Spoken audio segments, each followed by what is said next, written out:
Bismillahirrahmanirrahim. Assalamualaikum warahmatullahi wabarakatuh. Saya Dia Sapitra Handayani dari kelas 2 KPIB. Di sini saya akan menjelaskan filsafat Mula Sadra dan filsafat Al-Jabiri.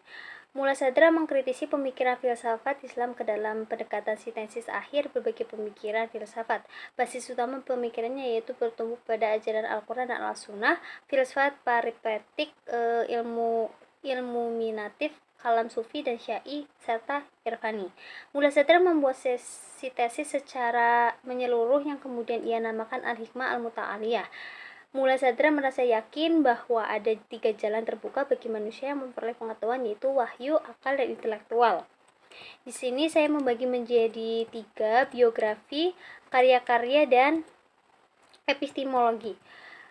Biografi singkat Mula Sadra, nama lengkapnya adalah Muhammad ibnu Ibrahim Yahya Aqwami Syirazi, yang sering disebut Sidar al-Din al-Syirazi atau Aqnud Mula Sadra. Di kalangan murid-muridnya dikenal dengan Syadar al-Muta'alihin. Ia dilahirkan di Syiraz pada tahun 979 atau 980 Hijriah atau 1571 atau 1572 Masehi dari sebuah keluarga terkenal dan berpengaruh, yaitu keluarga Qawam.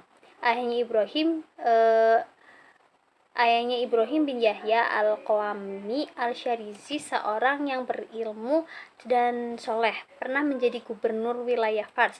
Secara sosial politik, ia memiliki kekuasaan istimewa di kota asalnya. Status sosial keluarganya tersebut, dan sebagai satu-satunya anak laki-laki dari sebuah keluarga yang sudah lama merindukannya, ia berkesempatan memperoleh pendidikan yang baik dan penjagaan yang sempurna di kota kelahirannya. Sebagai anak yang cerdas dan soleh, ia dengan cepat menguasai hampir apa saja yang diajarkan kepadanya: bahasa Arab, bahasa Persia, Al-Quran, hadis, dan disiplin ilmu-ilmu keislaman yang lainnya. Lalu di sini ada karya-karya Mula Sadra. Di sini saya membagi menjadi 4. Karya-karya Mula Sadra menurut Tabi'i sebagai dikutip Nasr, karya Mula Sadra tidak kurang dari 46 judul ditambah risalah yang dianggap karya Mula Sadra. Karyanya tersebut ada yang berusaha membaginya berdasarkan tema sentral dan yang dikandungnya menjadi karya murni bersifat filosofis dan karya bersifat religius. Yang pertama Al-Hikmah Al-Muta'aliyah fi Asfar Al-Aqliyah Al-Arabiyah, kebijakan transcendental tentang 4 perjalanan akal pada jiwa, lebih dikenal dengan judul Asfar. Yang kedua, Al-Hasyr, tentang kebangkitan. Buku ini terdiri dari 8 bab yang membicarakan tentang hari kebangkitan dan betapa semua benda, termasuk barang tambang, akan kembali kepada Allah. Yang ketiga, Al-Hikmah Al-Syiriyah, Arsyiyah. Hikmah diturunkan dari arsy ilahi. Buku ini memperbincangkan kebangkitan dan perihal nasib masa depan manusia sudah mati. Buku ini menjadi sumber pertikaian hebat di kalangan aliran ilmu dalam ilmu kalam kemudiannya. Yang terakhir yaitu Mafatih Al-Ghaib, kunci Al-Ghaib, sebuah karya yang sangat mendasar, ditulisnya setelah mencapai kematangan ilmu, berkisar doktrin irfan tentang metafisika, kosmologi, dan eskatologi, serta mengandung rujukan yang banyak dari Al-Quran dan hadis. Selanjutnya yaitu epistemologi Mula Sadra. Epistemologi Mula Sadra membagi filsafat kepada 2 pembagian utama. Pertama, bersifat teoritis yang mengacu kepada pengetahuan tentang segala sesuatu sebagaimana adanya. Perwujudannya tercermin di dalam dunia akali yang termasuk jiwa di dalamnya sebagai kemukakan oleh Farabi dan Ibnu Sina. Kedua, bersifat praktis yang mengacu pada pencapaian kesempurnaan yang cocok bagi jiwa. Selanjutnya di sini saya akan menjelaskan filsafat Al-Jabiri. Di sini saya membagi menjadi 2, yaitu biografi dan trilogi. Raffi Muhammad Abid Al-Jabiri lahir di Figuig, sebelah selatan Maroko, tahun 1936. Pendidikan Al-Jabiri lebih banyak ditempuh di tanah kelahirannya, Maroko.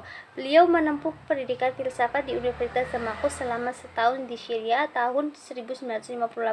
Kemudian tahun 1967 melanjutkan pendidikan diploma di Sekolah Tinggi Filsafat Fakultas Sastra Universitas Muhammad Al-Khamis di Rabat, dan tahun 1970 meraih gelar Master Doktor bidang filsafat. Beliau raih di kampus yang sama sebelumnya. Nama Muhammad Abid Al-Jabiri dalam kancah intelektual muslim kontemporer bukanlah nama yang asing atau sudah masyhur.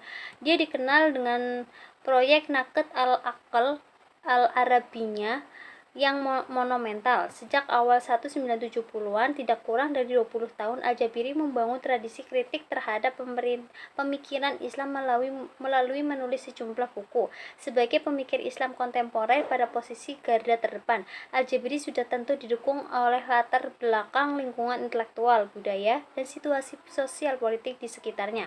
Maroko merupakan negeri yang pernah menjadi wilayah protektoriat Prancis. Setelah merdeka, negara Maroko mengenal dua bahasa resmi, Arab dan Prancis.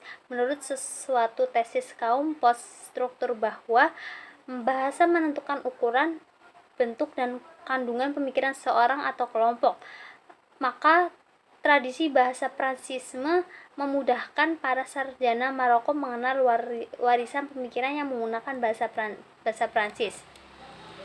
Selanjutnya yaitu ada trilogi yang dibagi menjadi 3, Bayani, Irfani, dan Burhani.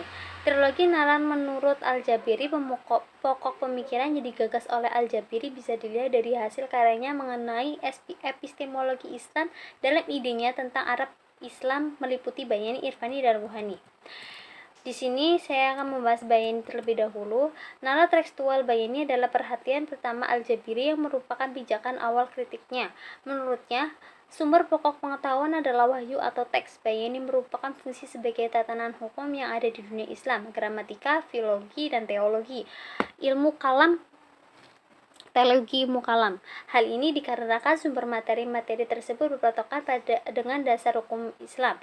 Dua sumber hukum yang digunakan di dalam Islam adalah Al-Quran dan Hadis. Yang kedua yaitu Irfani.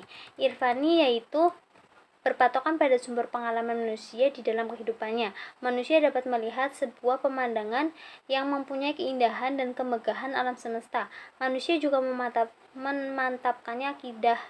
memantapkan akidahnya setelah melihat tersebut dan mempunyai kesimpulan bahwa Tuhan adalah yang Maha Kuasa. Pemikiran ini tidak memerlukan sebuah teks atau wahyu, akan tetapi cukup dengan menghayati secara langsung intuisi dan psikologis. Cara berpikir seperti ini digunakan oleh mereka yang disebutkan oleh Al-Jabiri sebagai kaum Irfaniyun yang telah dikelompokkan menjadi 3. Pertama, sebuah gagasan untuk mempertahankan diri yang melebihi dari sikap Irfani.